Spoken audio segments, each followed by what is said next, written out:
What's up, everybody? It's Thursday, and I have another episode of the podcast for you. Super hyped on this one. What is this, episode 28? I should know that, right? I'm the one putting this shit out. So this week I have Harrison Civick, who is the co-founder and creative director of San Antonio Beer Magazine and Fantom Kitchen. You've probably seen him around. He's very active, especially in the craft beer scene, restaurant scene here in San Antonio. And, sorry, I was taking a drink. I was super hyped that he was down to do the podcast. We got to sit down for a few beers and talk about his early exposure to beer at a young age and how that's kind of shaped his creative endeavors now into the products that we see. And it was super cool because a lot of the principles and reasons that he started, the publication San Antonio Beer Mag, kind of aligns with a lot of the reasons I wanted to start the podcast. We get to, you get to focus on people producing products that hold these nostalgic properties to you because you consume them. You have some sort of emotional attachment to these products. You appreciate the products, and so we get to highlight and sort of illuminate the lives and the places and the products, or the lives and the places behind the products, the people producing these products. So I think he was just a perfect fit for the podcast, and it was great. I mean, I was thoroughly, excited to hear his past, and I was very engaged during the conversation. It was interesting. Y'all just have to listen to know what I'm saying. Quick announcement though. I just want to say clap, golf clap, snap, whatever. The podcast is now available on Google Play. As of yesterday, Wednesday, so everything should be good today. They said it'd take about 24 hours. Just check on it. However you want to consume the podcast, whether it be YouTube, which is predominantly what I use, or iTunes or Google Play, you can now use. So, eat those bitches up. Come on. Sit back, crack a beer, and binge on some of those episodes. Or even better, go run a fucking trail, throw on the podcast, occupy your mind a little bit. Go to the gym. That's what I do. I listen to podcasts and I go to the gym every single time. If you catch me at the gym, always a podcast going on, in my ears. So yeah, thanks for all the support, everybody. Thank you for everyone that's reached out. Thank you for all the guests who have agreed to be on, and it's been super fun. I just want to say, bitches gonna be bitches. Everybody just needs to chill the fuck out, man. I've been going through some things lately, so I just want to throw this out there too. If anybody else is, sort of feeling like they want to go ahead and jump off a very tall building, give me a shout. I've been there. Life is fucking tough, man, and I'm struggling to figure out this whole game too. It's a game. All this shit is a fucking game, and geez, we got to figure out some way to win. You got to figure out some way to survive, and a big issue is, your mental state, and just having the tools to fuck up all that negative shit, especially the people, that are purposely and maliciously trying to hurt you. So I'm not going to get all fucking sappy about this, but yeah. A lot of the reason too I started the podcast was specifically for these reasons too. I wanted to actively be engaged in my own, I guess, taking control of my own mind and my own life. So if anybody else, if this is something that's interesting to you, or these are things that go through your head, then don't be ashamed to reach out. We're all going through it, and if you're not going through it, then you're probably the assholes that we're talking about. So thanks again, everybody. This is a fun episode. I hope you enjoy it. Thanks for all the support. Here you go.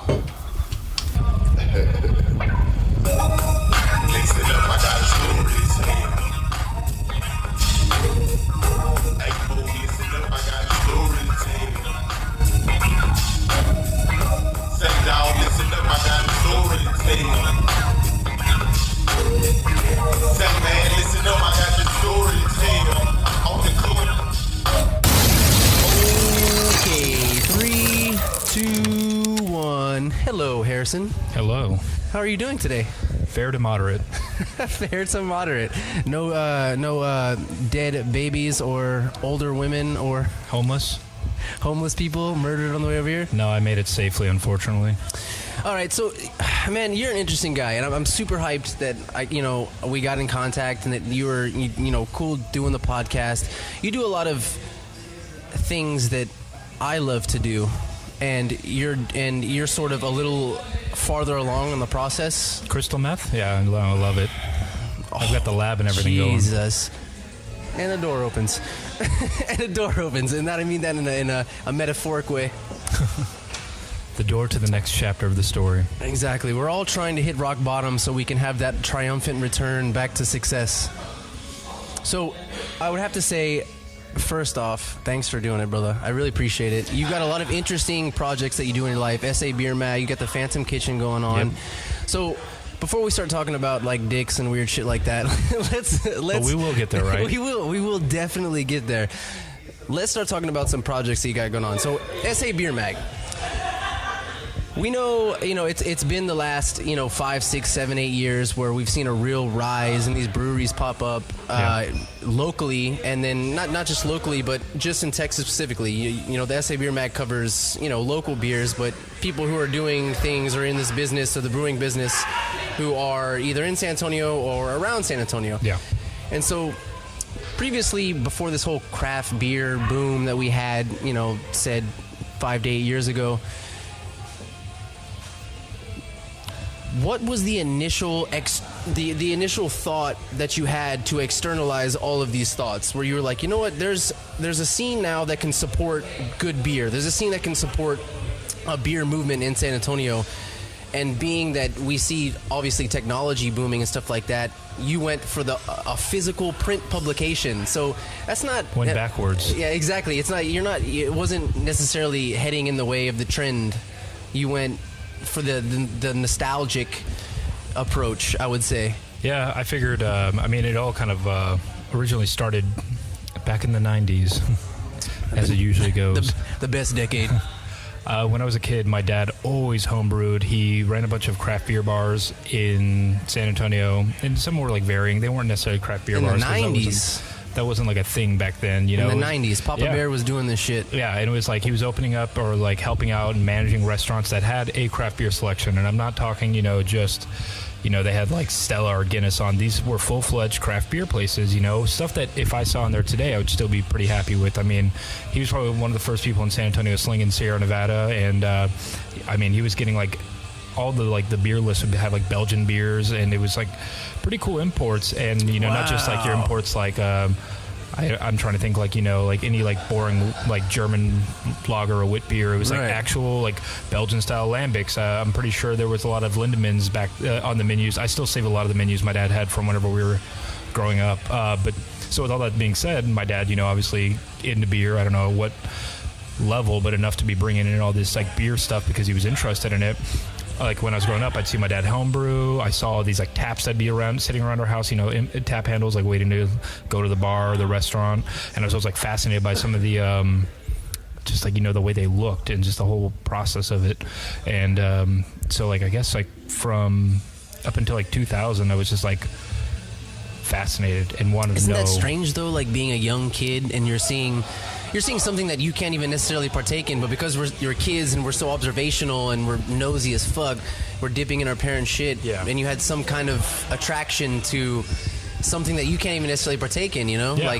But it probably came from the fact that you saw the passion your dad had for it, right? It was that and visuals and just being like, my dad working like 80 hours a week, never really around whenever it was like work hours and like, which was always work hours for him. But so what I knew of my dad when I was a kid, when he wasn't working, was like, oh, dad's at work. And these are those things that my dad, works on. There's like beer and there's, these interesting looking taps. And so as a kid, I was like fascinated by it. And then we had Guinness posters on the wall everywhere. Like we had all this like just beer, like merchandise. And so, it was definitely like this, like what's like started that fire inside of me. And then whenever I was in high school, I actually started homebrewing. Started drinking and having unprotected sex. Yeah, that I was the guy in high school that was showing up with craft beer at 16. Like I was yeah. My first beer I think I ever had was my dad was drinking Sierra Nevada Pale Ale, and I had to been like 4, and I was like, what is that? I want to try that. And he was like, oh, here, you're gonna hate it. Try it. As every parent always gives their kid the first sip of alcohol, and they're like, oh, fuck this. You know what mine was? When I was a young strapping lad, I was my dad would drink those 16-ounce Red Dogs. Oh, my dad loved. We had a Red Dog poster. I remember that, dude. Yeah, and so then he was like, he said the same thing. I was always curious, like, what is this beverage that you're chugging down, and to end the day, like to end the day. And so then I would, finally he would let me, when I got old enough, he would let me start, 6, 7, 8, 9, just to see the reaction on my face and drinking the shit. And like I would take a fat old sip, and I think it was something about the carbonation that initially grabs you, because it's shit beer. Oh yeah, terrible. It's just dog shit. But that initial, like, it's something like brand new for you, and that carbonation is like, oh my god. So then he would leave like some beers in the fridge sometimes, and I just remember, dude, my childhood was like shaped around like Red Dog 16-ounce fucking 6-packs, like I remember that. But you seem like you had a little more of a spectrum to, and I mean it was an exposure to. I know initially it was that Sierra Nevada Pale Ale, and my dad would drink Guinness, and I got to try those, but for fucking sure he was like, I remember he had like a Red Dog shirt, and we had a Red Dog I remember it was. Did he cut the sleeves off too? He did. 1,000% he did. Yeah, dude, my dad did the same thing. I have a fucking Was it picture gray? of him. It was the gray one, that red fucking dog. No, it was black, but it had the red dog on the front. See, my dad's was gray. Sleeveless. I have pictures of him, like when we were kids, like him holding us. Like I have 2 older brothers, and it's like a picture of us, and he definitely has that Mad Dog shirt on, sleeves off, and it was like sleeveless. Mullet. We have mullet. Every one of us had a mullet. It was dude, like, my dad, when I was a kid, from the time I was born till maybe 11, 12 years old, my dad had a mullet. Like, I'm talking a mullet where the back, the party was all the way down to his ass. Damn, that is a mullet. And the front of his hair, he would maintenance like a motherfucker. Like, he'd fluff this shit up, hairspray. Like, he'd take care of, like, what he had. And I'm talking about all the way down to his ass. And, look, dude, my hair is, like, almost down to my ass, too. But, I mean, next level with a mullet. Dude, he was crushing it with that. Red Dogs and mullets, man. Man, they're better than a broken down car in the front of the house. Broken down. But, okay, so then that kind of manifested itself as you got older. It stuck with you, right? Yeah. So I started like getting super into like beer and fascinated by it. And I mean like fucking like super intrigued. I was like on Beer Advocate when I was like 16, 17, looking up all of this beer and just not knowing what it meant, not knowing what it tasted like necessarily. Obviously, I couldn't fucking buy it. And the only like beer I had access to was house party beers, and it was all Bud Light. And so everyone's like partying around me, and I was like, all I could think about was like craft beer, and I didn't know it was craft beer at the time. It was just beer. It was just fucking beer in my mind. Right. That was before like everyone had to start designating it. So I start getting like convincing my mom when I'm like 17, I think, like, Mom, you know how passionate about this. I'm not trying to get drunk. I'm not trying to party. I want to drink it to enjoy it. I like am in love with this idea, this premise. What a and like strange conversation. I would go to house parties, and there would be like Blue Moon or maybe a craft beer in the fridge that someone's parents had. Like, it wasn't for the house party. It just was there, and I was like, can I have one of these? And they're like, yeah, fuck it, I don't care. We're not going to drink that shit. That's like some IPA. And so I'm like, I would remember just like scoring and being like, yes, I got like a Blue Moon, or like. And you it was drink like, that one before you drink the rest of the 17 Bud Lights. I thought I was like the hottest shit drinking this shit. Like, like whenever I could get my hands on one. So finally I was like, you know what, fuck this. I think I was either like just graduated high school when I was 17 when I graduated high school, and I was like, I'm gonna start homebrewing.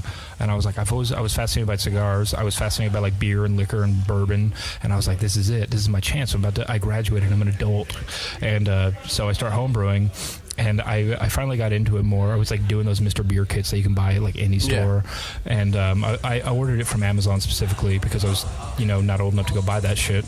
And so I finally turned 18, and I started going to the homebrew store. I think it was Homebrew Party here in San Antonio. And you can buy ingredients when you're 18. Oh, yeah, because it's not illegal to buy malt. It's not illegal to buy glass bottles. Right. And so I was like, I started brewing, and I was like, some of my first beers I ever brewed at 18 was an agave IPA, an oak aged agave IPA, a pumpkin porter. 21, fuck you. Fuck if I make shit. my own beer, I'll fucking drink it. Yeah, and I was like, I'm going to do whatever I want. I was like just reading these forums, and I was like begging my mom. She would occasionally take me to H-E-B, and I'd like get to pick out like a 6-pack or like a bomber of what I wanted. When I was 19, one of the first cool beers I got was a special release from Lagunitas, Wilco Tango Foxtrot, and I remember like picking it up, and my the girl I was dating at the time, her birthday was coming up, and we were gonna go out to the hill country, and I like bought a bunch of these like sky lanterns. You like light them, and they like float up into the sky, and I was like, her birthday. What a sensual man you are. And I was like, I'm gonna light some sky lanterns. I'm gonna pop open this fucking Lagunitas Wilco Tango Foxtrot, because she was like into beer because I was into beer. She was fascinated. Like she was like,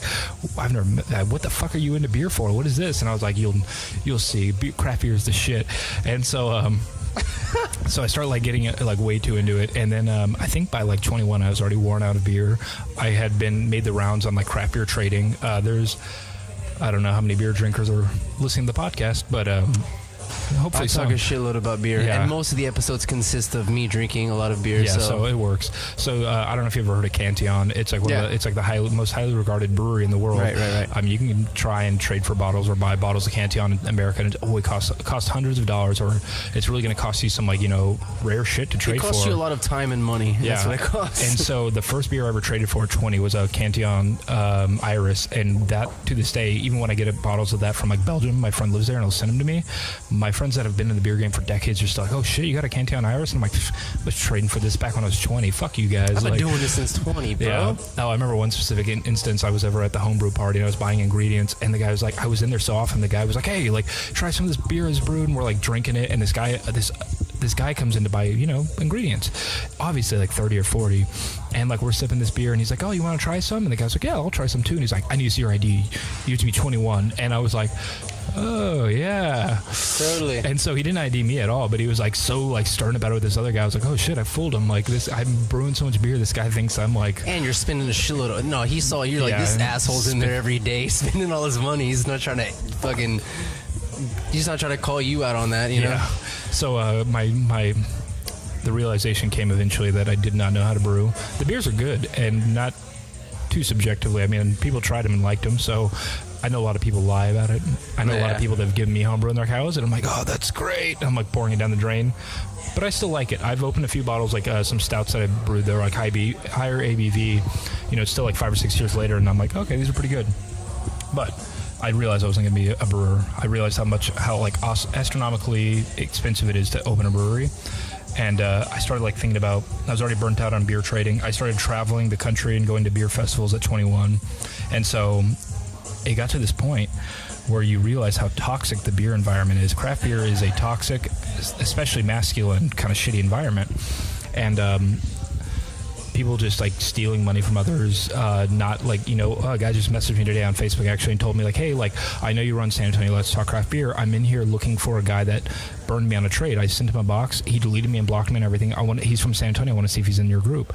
And I was like, man, been there. I know how that goes. That people suck. Like, why would someone do that to another human? Like, that's just like, especially in like a community like that. Like, you're supposed to all be in a community, supposed to be enjoying beers, helping each other out, sharing beers. But that's with anything though. Like it's not. I mean, with beers, we're talking about like any fucking thing that you're out there doing. Like with this, especially with technology these days, like these social media platforms where you can meet a stranger across the fucking world and you can talk to each other for 6 months and become friends, and then decide you're gonna exchange or do some kind of transaction, but you don't really know this fucking person. Yeah, you don't know what's gonna happen. This dude's over there probably, I mean, who knows what he's doing? He might be over there just like jerking dudes off for money, like you don't even know. Take advantage of you. Yeah, you never know. You have no idea, but that's what, technology has made it possible to reach people who also can present themselves as, trustworthy or just, somewhat relevant to who you are, you know, that you might not be able to reach those kind of people near you. So it's like, you want to reach out, especially whenever beer wasn't necessarily like this small facet of the community back then, but it was still, burgeoning. And so it was incredible to be able to reach these kind of people and, build that kind of trust. And case in point, like you just mentioned, whenever I was 21 and Jester King started kind of picking up, I started like getting a bunch of Gesture King, really one-off stuff. I had a few friends that worked there because I went there so often, and I would get pre-releases. I'd get like extra bottles, and if it was like a 2-bottle allotment, I'd get like 5. And so I started trading it on the internet, and I had a guy approach me that was like, "Hey, like I see you get this stuff. I want to not just trade with you. I want to introduce you to this beer group." And this beer group was all underground beer muling. So pretty much like sounds like a child sex ring right now. Oh yeah, right.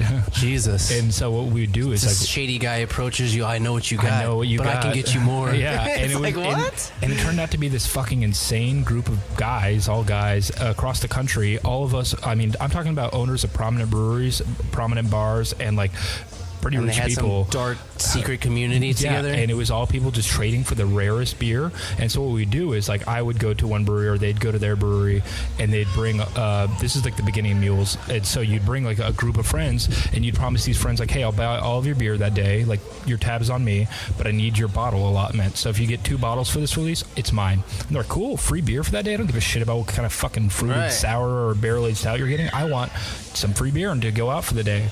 And so we'd all do that. And it started getting more and more intense, but that's where it all started.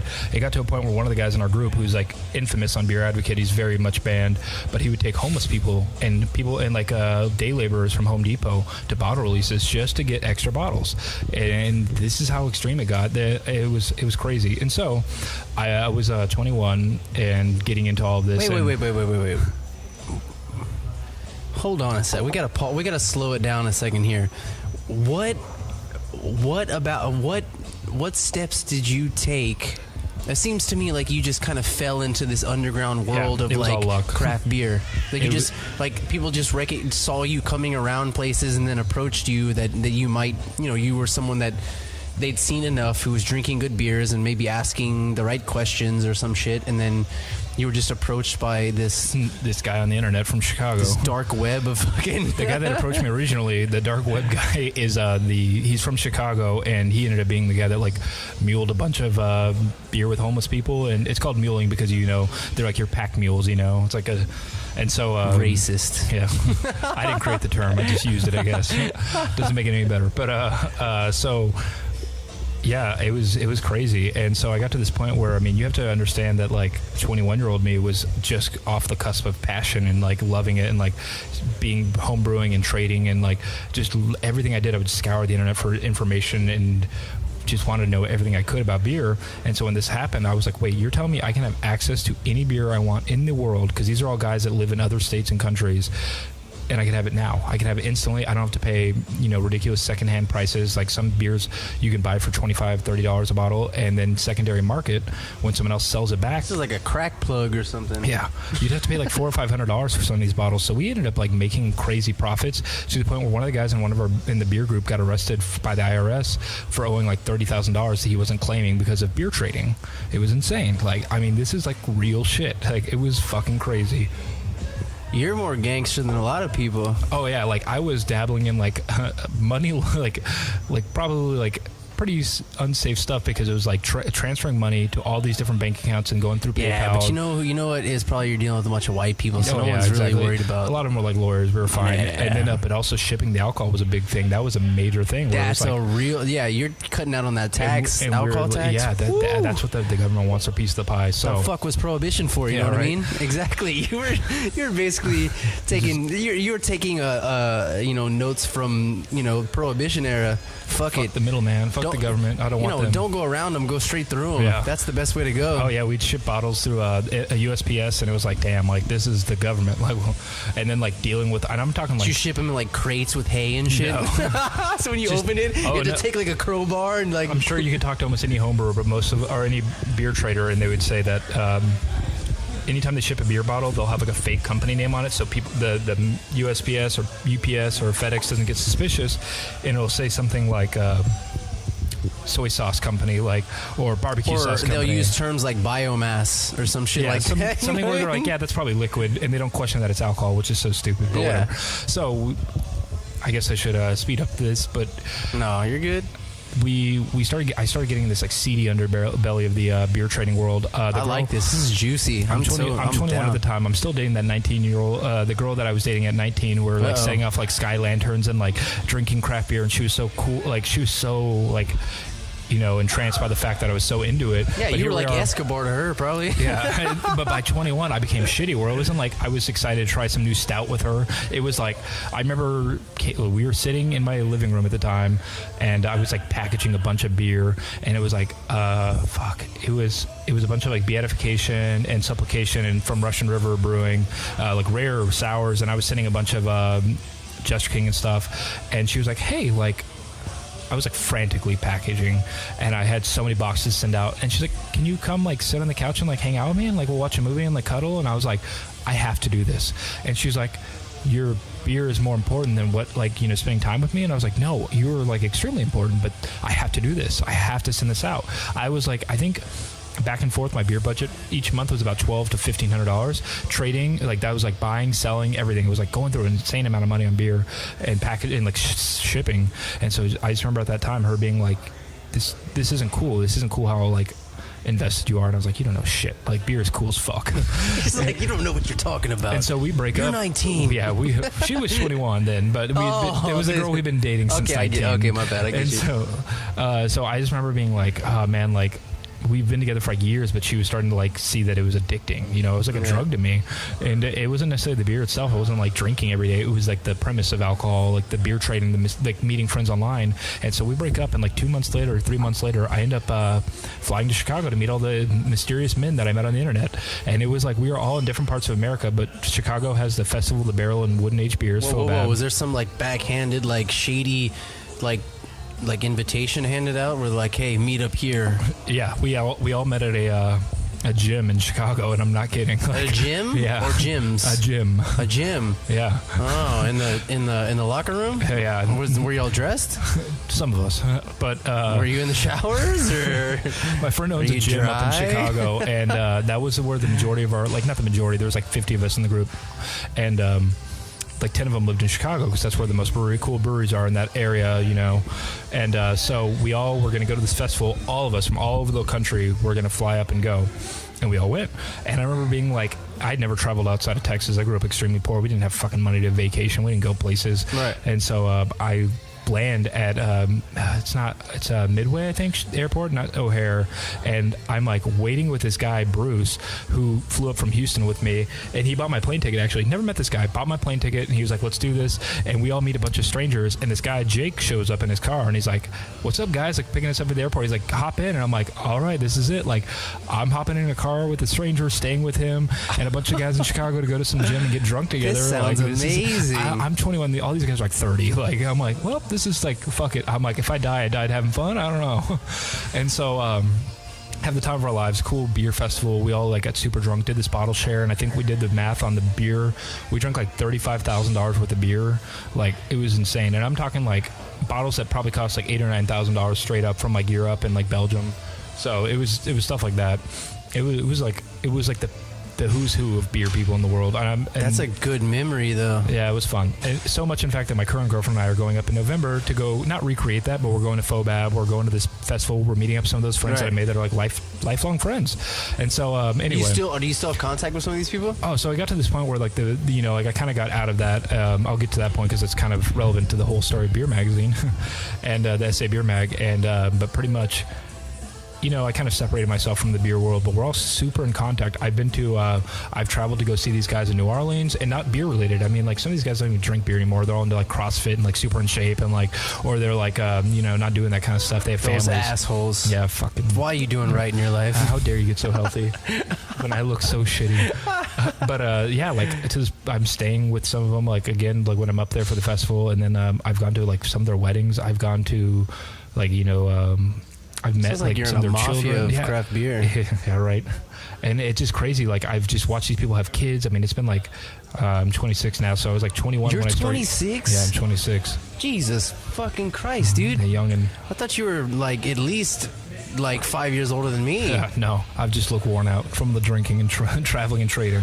But you look worn out from the crime mob family. The crime mob family of beer. And so, I mean, like 5 years later, probably more like 6 years going on, it was like, I've seen these guys have like multiple kids. I've gone to their weddings. We've all like traveled together for other things. We've all like met. I would like if we're all like in a different city, we'll just meet up. Like I'll go somewhere and I'll be in New Orleans or Vegas, and one of them like, hey, I'm in Vegas too. Let's meet up. And we just go have dinner and chat. And it's like crazy like where this all kind of came from. But with all that being said, the reason I got the magazine started was I kind of realized how shitty I was. This is 21-year-old me 5 years ago.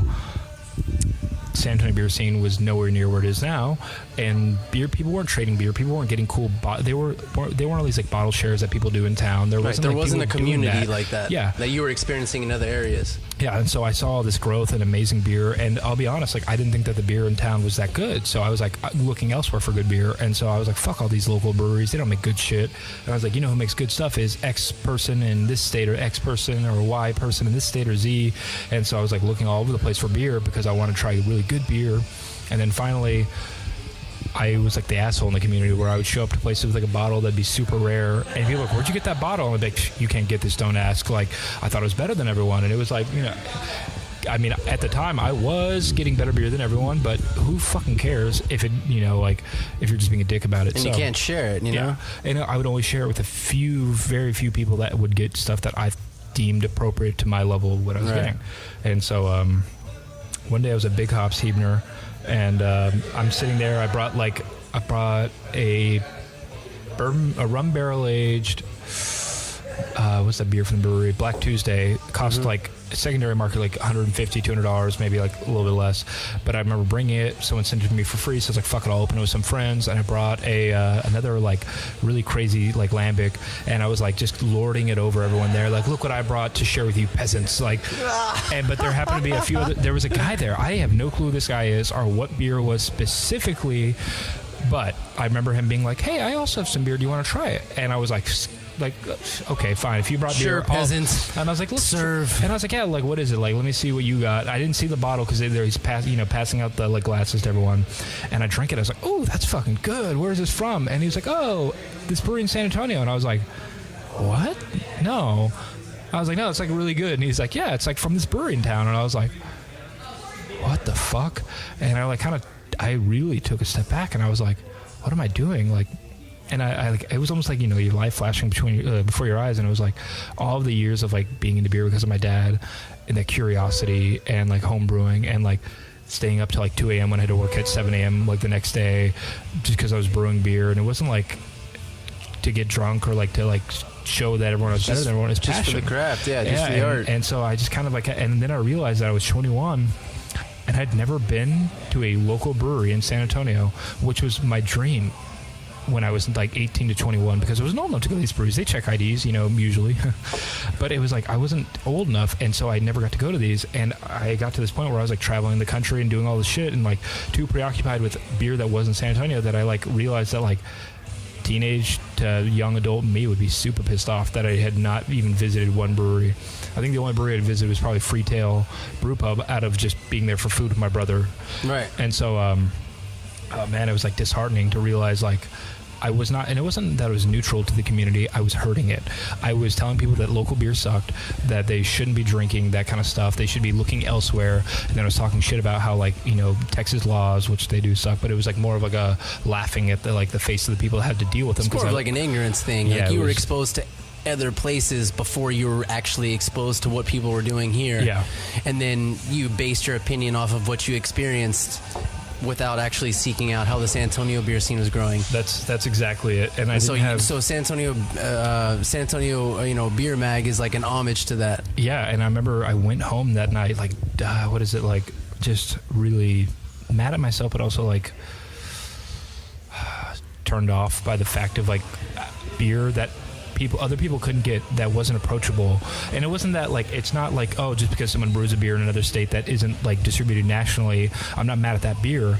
I'm mad at the fact that people can't get that beer, and like, or they don't have that knowledge about that beer. And I'm like, what can I do to combat that? And it was like, I was like discouraged almost, and I was like, oh man, I've been hurting this community that I cared so strongly about. And even back then, I mean, I still cared. So, I mean, I would stand on my soapbox and like talk about beer with anyone I could, and it just wouldn't be San Antonio beer. And I realized like, oh, well, if I don't think San Antonio beer is good, what am I doing to help that? Am I like going to these breweries and telling them, like sitting down with the owner and being like, hey, like I don't have a problem with your beer, like it's not terrible, but I'm not telling them like, hey, here's my opinion of how it can maybe as far along or as advanced as maybe other places. I wasn't being beneficial. I wasn't like telling these breweries like leaving a Yelp review, even though that doesn't do shit. But you leaving a Yelp review like, hey, all these things missed a spot, but this one thing was like, oh, like well, all these things like hit the spot on the like what I wanted, but like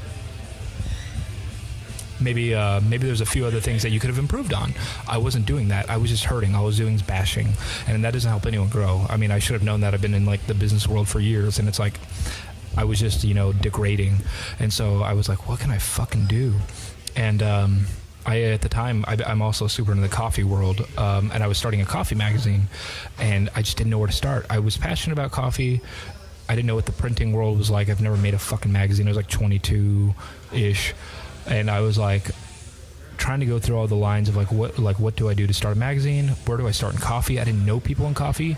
And then it's like I got a text from my friend Rick from Austin. He used to work at Jester King, and he was like, dude, like why don't we have like a beer magazine in San Antonio like other states and cities do? And I remember like kind of like harkening back to some like times I'd seen like Beer Advocate print publications. There was Denver Thirst, there was beer Austin Beer Guide, great guys. Right. And I was like, oh shit, what if I like made this publication about beer that I'm like working on? And I was like, I know everyone in the beer community. And I mean, even at the time, I still knew everyone. It wasn't like a negative or positive way. I just knew them all from like bottle shares, being being out and about. And I knew beer more than fucking like anything else in my life. And so I was like, oh shit, I should start a beer magazine. And this had to been like November of 2015-ish. And I was like, all right, I'll do that. And I was like, I'm one of those people that, hence why I have so many projects, I just throw it out there to people, and I can't not do something I tell people I'm going to do. Yeah, I'm like, if I tell you I'm going to do it, I'm going to do it. And so I started like posting on Facebook. I was like, hey, I want to start a magazine.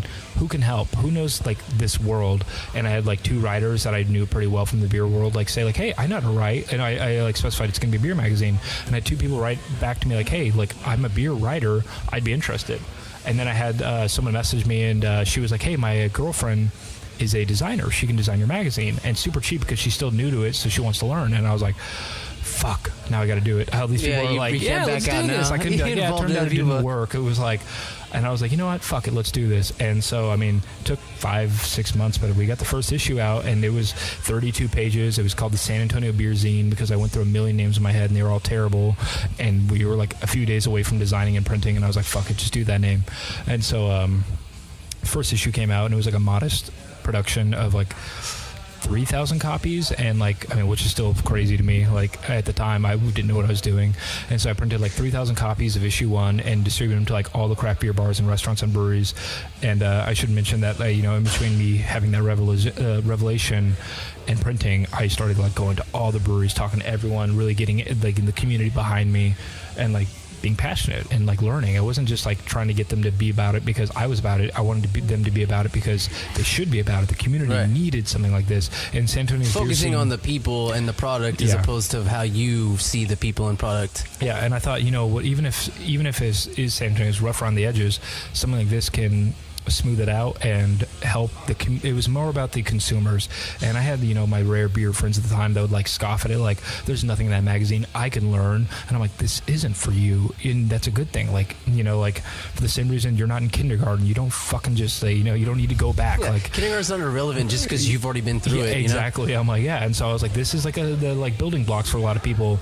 And I mean, case in point, issue 1 came out, and breweries are like, I remember we released issue 1 and like distributed it all day, and then the next day I talked to some of my friends at breweries, and they're like, dude, we've had 2 people already come by within the last 6 hours saying they didn't even know we existed until they read the magazine. And these are people picking up a magazine at one brewery and reading about a brewery in another area, and they're like, oh shit, I gotta go there too because I love beer. And so like it was just crazy that it started working that instantly. And so our focus just was just like, how do we get this in the hands of people that were like me at 17 to 21 or 20 that were like hungry and wanted to know more but didn't know where to start. I mean, like, I would probably Google stupid terms like when I was like 18 or 19. It was like, what is a tripel? Like, you know, like what is like, where is craft beer in San Antonio? And these sound like laughable now because it's like I can name like 1,000 places to go, but it's like back then you didn't know where to go or you didn't know where to start. And so for people now, the beer magazine is supposed to be that starting point, and you can pick it up and kind of like just like, you know, connect with it instantly and feel like it is a good thing. So, and we didn't have that presence necessarily before. I mean, you would have these nationwide magazines kind of touching base on somebody that maybe made a splash at one point, and then there was a 3-page spread about somebody that brewing something or somebody here locally brewing something, but that was it. I mean, and if you weren't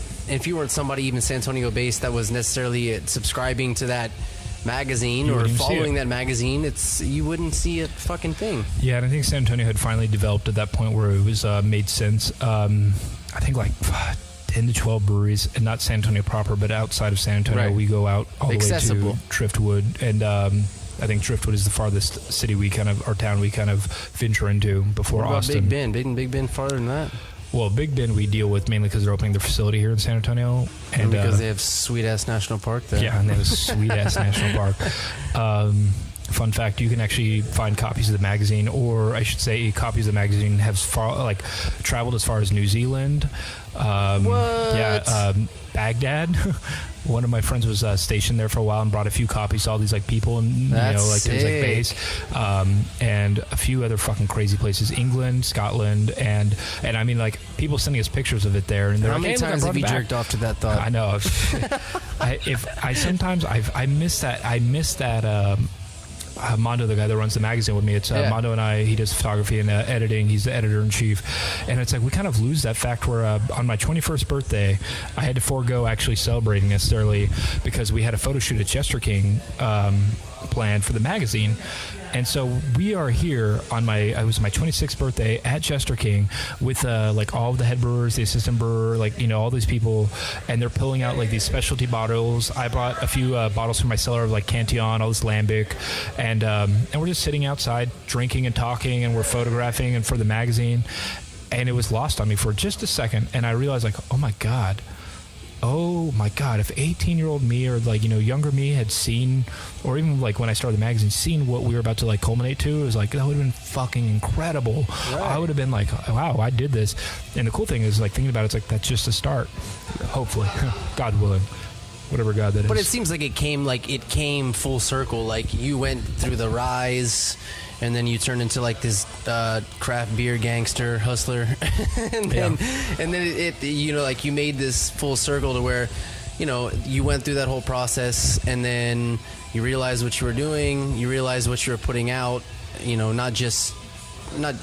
you're putting out this influence, and you weren't necessarily, you were self-analytical enough to realize that was not the way to promote a city you're living in or promote beer in general. And it kind of came full circle, you know, like when you initially started beer, it was an infatuation with beer, and then you got to the top, or presumably however you want to label it, whatever, to the top, and you experienced things you never thought you would experience, and you were exposed to it, and then everything below that was kind of ignorant, and then you grew more, you matured more, and then, like, you know, then you full circled it with this S.A Beer Mag, where you're focusing now on the whole premise of it is to focus on the people and the places behind the beer, as opposed to just like, oh, I'm a badass with all this good beer. It's supposed to be like to catch people up, and it's supposed to like kind of like bridge that gap, which is, you know, exactly what it does in like a wonderful way. And I have people all the time that are like, we distribute to over 150 locations right now. We print about 75 to 10,000 copies an issue. But my proudest moment was when the San Antonio Visitor Center reached out to us, and they're like, hey, we want to, like, you know, we want to have you on, or like, you know, have you in our like center for people to pick up that are traveling. And we have become like one of the most moving like print publications that people can pick up there, like, and we just fly through boxes there. So it's like these are people coming to San Antonio that want to learn and know what is around, right? And we are that instant source of it. Instead of like going to Instagram, they get to see this, like, and I will like be very straight up in saying our publication, at least in its current state, is immaculate and beautiful, and it's not me. I have nothing to do with that. That's why I can speak so highly of it. It's like, you know, our designer Alex Rutledge, who is actually married to Derek Rutledge, who is probably brewing in the back of Freetail somewhere right now. Hello, shout out. And so it's Alex doing the design and Mondo doing the photography and editing, and our writers.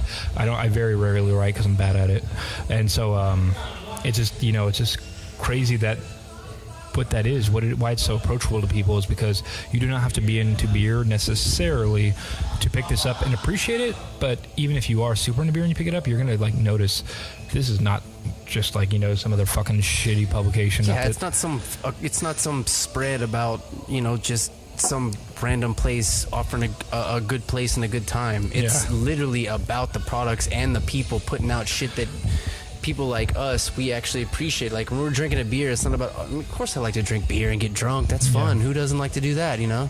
But what I'm ordering, like those words that I like externalize, you know, initially to order what I'm ordering, there's a fucking there's a whole personality behind that. There's a whole, you know, experience behind what I'm ordering, you know. It's personable for every person, and that's what you're really, with the connections that you've made and the friends that you have to make this all possible, that's exactly what the fuck you're putting out, which essentially is kind of what you're saying. But and that's, you know, I mean, dude, that's all anybody would hope for to do. But I want to get to, does the fact that you're offering it free play any? I go very much. Does it play a role with how you presented yourself or what you did in the past? Like, is it about that, or is it just the exposure to you now? Oh, it has nothing to do with that. I mean, it's just more about it's the passion project, huh? Yeah, I would never have my name on it anywhere if I could. I have to because, like I was mentioning to you before we started recording, it's like I've been kind of rebranding myself publicly, where it's like I want to be, you know, I don't want to be like, you know, self-indulgent, but it's like you're Superman. You're Clark Kent. Do you have laser beams coming out of your eyes? I'm a networker, and people come to me and look to me for different things, or they try and, like, you know, approach me for collaboration. Yeah. And so I kind of realized that the magazine probably would not have existed in its form right now if it wasn't for me being a personality behind it, which sucks, but I would, you know, it speaks for itself. How humble tenfold, of you. But, yeah, right. How humble of you. And so it's like, I just Is that why you plant so many plants now? Yeah. Does it make you feel more grounded? It makes me feel like, you know, I'm just one with the earth and not the world around me. It makes you feel more grounded. Yeah, no, but you did that, though. Yeah, and so I had to kind of, like, you know, brand it that way, and we went to that I have to be that, I sell the ads, I distribute it, I'm the, you know, I do all the release parties we have for it occasionally, where it's like I have to be that person in front, which sucks, but you have to be the face of it. Yeah, you have to be the personality of it. Yeah, you have to present it, and you have to be the one that's, no matter what the fuck is going on, you got to be the one that can be there and present this in the best way. Also, to kind of circle back, there was a part I mentioned about the beer community that I was, like, realizing at the time it was very toxic, but it was also very masculine. And so what we were trying to do with the beer magazine, which I hate having to point out because it's not something I ever want to point out, but it's something that, you know, sometimes because need of to the be society stated. we live in today. Is that why? Pretty much, but the majority of our entire team is women, and all of our contributors are typically women. Are, like, when we used to have illustrations on the cover were women, our layout designer was, you know. And this is through the creative process all the way to the distribution process. Yeah, and so it's like the only, you know, there's like a few men on the team, obviously, but our whole thing was to not have to, like, I don't know. We've had people call us out, like, oh, like, you know, you and the, you know, the men that run the beers, you know, beer magazine, like, you know, like, just dudes. And I'm like, no, it's not. Like, yeah, I might be the face to it, and Mondo is the, like, the editor-in-chief and photographer, but this is we have one guy named Nathan that contributes as well, but it's like, this is mainly it is written by women. It's geared towards, you know, like, being more inclusive of everyone, not just women. But it's like, we realize that this isn't just a men's scene. It's not just for men here. And so that's always been such a prominent thought and focus, is making sure that everyone is included. Almost every cover in our 2016, the first 4 issues were people from the LGBTQ community. And so it's like, these were, like, very, you know, we did it on purpose, but we also didn't want to, like, fucking wave a flag about it to look like, hey, look what we did. Right. But we come under, like, scrutiny sometimes, where people are like, oh, like, what do y'all know? Like, all y'all care about is, like, men, or focus on men. And it's like, Jesus, no, like, that is actually the opposite. But we don't have to talk. We don't have to, like, We shouldn't have to say it. Read it. Read our magazine. Well, I mean, especially like in the outrage society we live in today, it's like people make a point to present themselves and kind of like stamp their place in society, and they want to make that public. But just because you don't doesn't mean that you don't share the same beliefs necessarily. It's like the people that want to do that. I think those are the most disenfranchised people out there. There's like self-satisfying kind of, where they want to feel like, look, and it's like, I think like, you know, I go the speak softly and carry a big stick, where it's like, yeah, call me out eventually. You know, if you want to call me out, I can like show you proof. Where it's like, yeah, I'm not going to go parade it around, but the only reason I bring that up is because it's like, you know, been a thing people have brought up before, and we've written many articles that are like, you know, inclusive of women, that are about like girls pint out, or women head brewers in the society, or like in the community we have, and it's like, I don't know. So that is frustrating, because I do think that craft beer as a whole can be very toxic. But you know what? That is going to always come. It doesn't matter how big you get or what venture you go in life. If you're some kind of public figure, if you're someone that's putting out some kind of media or product out in public, it's under scrutiny. It's always been under scrutiny to the absolute transparency of social media now these days. It's like people feel entitled now to express their outrage or find an angle to build themselves up. Yeah. So you take this approach, it's not a backseat approach, but you take this more humble approach to get, you know, like, I covered all my angles. Come fuck with me. If you want to fuck with me, then I'll show you that you're wrong, you know? And that's like, I make mistakes. We all make mistakes. The Bruce Lee approach. Yeah. With beer. Wish I was Bruce Lee. But, you know, that's a very... Well, if you're Bruce Lee, you'd be probably a foot shorter and, you know, 35 pounds lighter.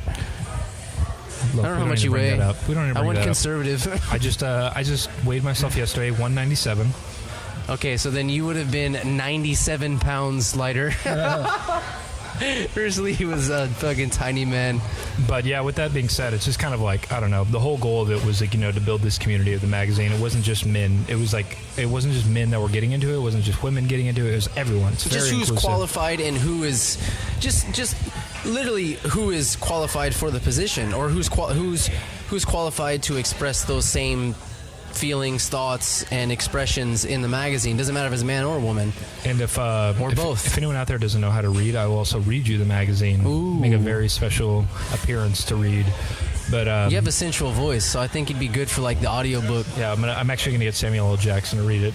How the magazine. Dare you? It sounds a lot more angry. And He's going to be. Yeah, it's going to be super aggressive.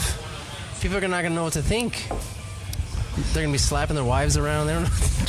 After a few beers, after a few barley wine, shit. They're not going to know what to think. Oh man, I had a girl that runs I might be mistaken, but it's called Bitch Beer Blog in Austin. Bitch Beer Blog. Yeah, and she is also, I think, on the board or runs part of the Craft Beer Brewers Guild for Texas now. And so we were talking in Vista Brewing the other day, and she was talking to me about toxic masculinity and men in the beer scene. What a great conversation to have. Yeah, especially, I can't imagine. And so we started like going off on like, you know, she was talking to me about like, you know, problems they have in Austin, because she's based out of Austin. And so like, you know, she goes off and like she's telling me all this stuff, and we're like, you know, feeding back and forth. And then she was like, what's it like in the San Antonio scene? Is it like that too? And I was like, surprisingly not. Like, I, you know, obviously don't know everyone and everything. What did she mean? Or like just she women like, being slapped like a around? And issue in like the beer scene in San Antonio is like men dominating. Yeah, just dominating women, beating them, being sexist pigs. And I was like, no, I feel like we have a pretty good grasp.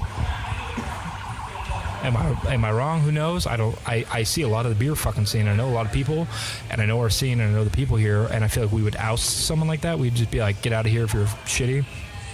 So I was really happy to report not a lot of women beating in San Antonio, but apparently that's becoming a plague in Austin, which, I don't know, part of me kind of looks to Austin as like the San Antonio beer growth future, where it's like, oh shit, we could get big one day, but then I'm like, oh man, like it's a point of reference. More people, more problems, you know. And it's like those are like toxic people, or like shitty people are gonna bring down the scene. If I was a piece of shit, which a lot of people think I am, then they get to know me, then they know I'm great, and then they really get to know me, they know I'm a piece of shit. But you know, like it hurts. Like it hurts any community when people look bad. It doesn't hurt that person as much as it hurts the community as a whole, or whatever the I'm trying to think industry is. Right. So I hope that never happens in San Antonio, because it kind of hurt knowing that Austin was kind of. Because if you think about it, like if you think that you can jump up in some industry, you know, industry. Like, it doesn't matter what it is, whether it's beer, whether it's, you know, fucking podcasting. It doesn't matter what the industry you're hopping into.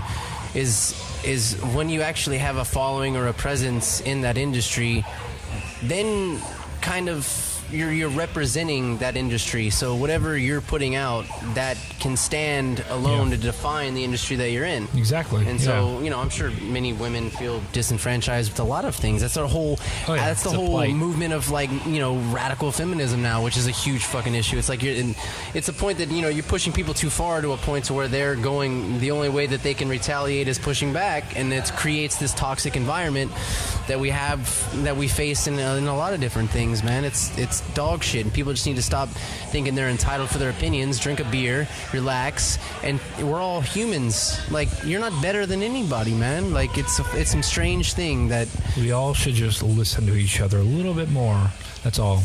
Well, because you know why it's not possible so much anymore is because, you know, we're kind of wired evolutionarily to be a part of a tribe no bigger than 150 to 200 people, and now we're so overly stimulated with how the overpopulation, but then also the transparency of social media, so that everyone's kind of just wigging the fuck out. It's like when you're in traffic, you know, and somebody cuts you off and you make this insane outburst.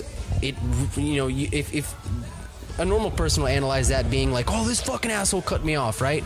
But really it comes from you being afraid. Like, you're afraid because you're in this piece of metal traveling at a high speed with all these other pieces of metal traveling at high speeds, where life and death is towing the line at any moment. And so then you have, like, these survival mechanisms that are kind of making you, you know, stand on your toes, and your outburst is not necessarily the fact that someone cut you off. It's the fact that, oh, you almost fucking took me out, or my life was in jeopardy. And so that's the same concept that you can contribute, or you know, attribute to a lot of other things, any other attacks in life. Everyone's gonna attack first. It's fucking survival of the fittest out here. It's fucking strange. And so that's that was the point I was making earlier, is that you lived that life whenever you were a young man, before you actually determined that you were living kind of fucked up, you know? And then that's where S.A Beer Mag was kind of birthed out of, you know? That was the fucking... You're trying to give everyone the tools to fight. Arm yourself. I'm providing the guns. But do you think, like, okay, so then we're on that topic. Do you think, how much do you think that technology is kind of a hindrance, especially in the future with, like, automation? And I mean, there's going to be so many jobs and industries now that are going to be taken out by automation. It kind of seems like, you know, maybe not in our lifetime, we're going to be transitioning into this era where the creative approach and the individual means a lot more, because if you're not creating, or you're not, you know, in some form relying on yourself to produce something, you're going to be left behind, homeless, or you're going to be subjected to some kind of universal base income that you're just provided with, and that's what you live off of. It's like living off fucking food stamps. Yeah. You know what I mean? And that's kind of, I mean, where are we headed, you know? Like, that's...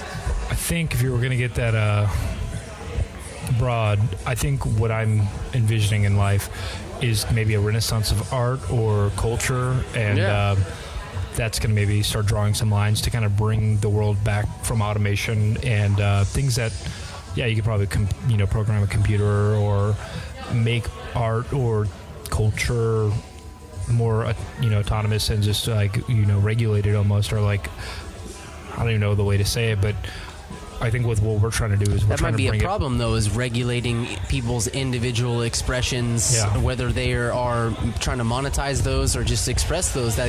That's an issue that we run into now, is that, like, how far do we rely on these structures to actually standardize our own lives and beliefs? How far do we rely on these structures to fucking live, man? Like, and that's what attracts me about, like, the people I have on the podcast, is these are people that I don't see relying on the structure, and that's been a big issue in my life, is this realization the last 3 or 4 years that, as soon as you're born, you're thrust out into, like, this brain surgery that lasts up until a point where you're intellectually capable enough of understanding what you're living in, or you don't.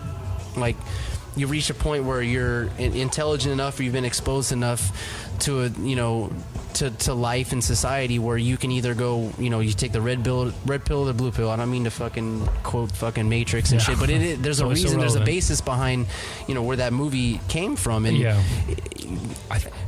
whether we want to call it 50% and 50% realize and 50% don't realize, it's like, it's only getting more fucking insane from here. It's just kind of being self-aware, or being aware of the life you're leading, or the world around you. And I agree with what you're saying, because it's like, I work in a corporate job. I see these like, monotonous people that just, I want to put it so like broadly, but just like breed, have their kids, work their job, work 9 to 5, work, X amount of years, retire. It's that American dream thing. Yeah, it's that American dream thing. That's hard quotations. And I was there once when I was like, I guess around 19 to 20, and I was like, I was always motivated. I always saw cool shit in my future. I didn't know, I was like, never thought I was the brightest guy or the coolest guy, but I was like, I still want to try and do stuff. And so I got caught in that whirlwind. I got a job at a corporate, place. I was doing like bank doing stuff. Blow on your desk and hookers everywhere. I wish I could say that. I was literally just going to work 9 to 5, Monday through Saturday, or Tuesday through Saturday, depending, or whatever. And so I was going home. I had a girlfriend. We'd go out and get dinner occasionally. We'd go get drinks. We'd see the same 4 friends and go to the same bar. And I was playing video games every day. Just going home, watching TV, playing video games. And yes, of course, I sprinkled in a few hobbies here and there, but they weren't serious. But that wasn't a satisfying life. Yeah, and even though I love these hobbies, I didn't know what to do with them. I was like, I love beer, I love coffee, I love furniture, I like food. It was like, I didn't know what to do with that. I just knew I liked it. And I remember like teenage me being so fucking like hormonal and like furious and wanting so much and being like, no, I'm never gonna fucking be tied down like that kind of shit. And then one day I like woke up and I remember like, I think I actually got home from work. I sat down in like my fucking like underwear and started playing video games, and I was like, I had just broken up with that girl I'd been dating for a while. We had like a 3.5-year relationship, and it was kind of like, I was like, yeah, fuck yeah, I'm single now. I get to like live. And I was like, yeah, live. And I was so like, let's turn on that video game. Let's turn on that fucking video game and keep doing the same shit I did day in and day out. Fuck yeah. And then I was like, wait, what is this? What is this to me? What does this mean? And I realized that I was wasting all this time playing video games, watching TV, which in themselves they're not a big deal if you control them. Right. But I was letting them control me. And I hate to put it that way, but it's true. It was like playing like video games like 2 a.m. and going to bed, and like waking up and going back to work, and then going home, looking forward to picking up fast food, drinking a beer, and playing video games all night, which fuck yeah, I love doing that shit still. Which I don't, because I don't own a TV. I sold my TV that week. I sold my video games, my Xbox. You. I have not owned a computer or a TV or had Wi-Fi in like 6 You don't got a goddamn years. laptop or nothing? No. I work in IT technically. I work with a lot of IT stuff. I run a magazine and I run the restaurant and all this. I don't deal with that shit. I have a cell phone, I'm not gonna lie about that. That's but a it's computer like, though. It is a computer, 100%. But it doesn't control me as much. I mean, I'm still on my phone occasionally. My girlfriend will probably say more than that, but no, I don't. I just realized I was going home every day and just stuck. And then I realized once I sold it, I had to look for things to do. Like it was like, and I was like, I can like focus on these hobbies. I can like print a fucking magazine. I can open a like wow, that's food interesting, programs. man. I can go out and meet people and talk. And it was like, and I started like branching out from like the world around me and like my bubble, one might say, where I was like at my apartment. Anything within 10 miles of my apartment or 5 miles was like safe to go to. And I was like, fuck it, I've got like, instead of like a few hours to kill before I want to play video games, I got like 5 hours to kill. I can go travel to this brewery or this restaurant or to see this thing I'd never seen before. And it was like kind of cool, and it was like revelation, like. And so since then, I've never looked back. I have not missed owning a TV once, minus the fact when my girlfriend's at my place now and she's like, can we watch TV? Like, I have nothing to do. And I'm like, no. I know. I was like, I have a record player and I have a typewriter in front of on my coffee table is a typewriter, which I use very often. And it's just like, I own books, a typewriter, and a fucking record player because I'm 90 years old.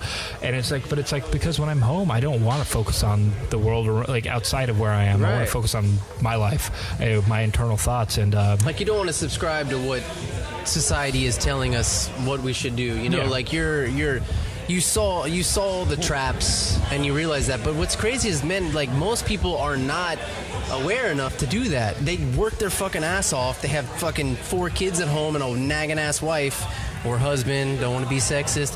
Husband, whatever. And then they get home and it's like, survive till 8:30 or 9 o'clock at night when everyone goes to sleep, and it's like, do I do work or do I just sit down and chug 4 beers and go to bed? You know, and I've seen myself fall into that.